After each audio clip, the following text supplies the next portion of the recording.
जय श्री हरि दोस्तों। जो हम करते हैं वह गौण भक्ति है, पर गौण भक्ति करते करते ही हम पराभक्ति की तरफ जाते हैं। भक्त सबको प्रभु का ही स्मरण करवाता है। एकमात्र प्रभु ही हैं जो हमारे सारे पापों को धो डालते हैं। भक्त प्रभु का स्वयं भी स्मरण करता है और जो भी उसके संपर्क में आता है उससे भी प्रभु का स्मरण करवाता है।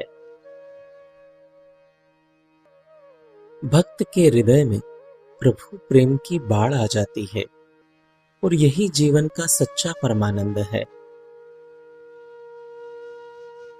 जो प्रभु की भक्ति करते हैं वही जीवन में सच्चे रूप से तृप्त होते हैं। जो प्रभु की भक्ति करते हैं वही जीवन में परमानंद की अनुभूति करते हैं।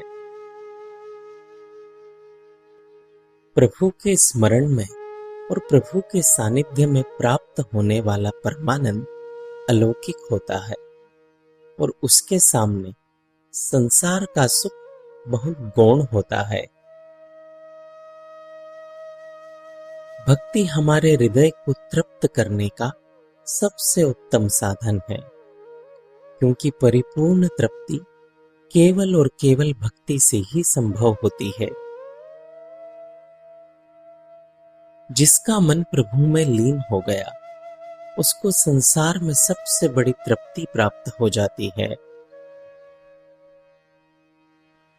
भक्त हमेशा भक्त से ही मिलना चाहता है, क्योंकि वह प्रभु की बातें ही सुनना चाहता है और प्रभु की बातें ही कहना चाहता है।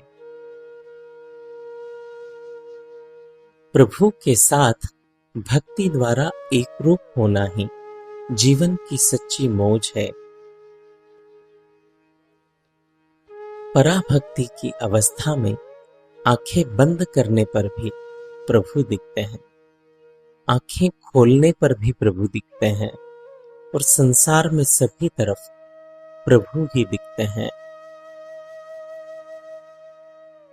जो भक्ति करता है वह भव सागर से सहज ही पार हो जाता है। प्रभु कृपा होते ही जीवन से माया अंतर्ध्यान हो जाती है। भक्ति के मार्ग पर डटे रहने पर प्रभु एक दिन पराभक्ति का दान दे देते हैं। ऐसा सभी भक्तों के साथ हुआ है। भक्ति करने वाले को प्रभु कृपा और प्रभु प्रेम की प्रसादी अवश्य प्राप्त होती है।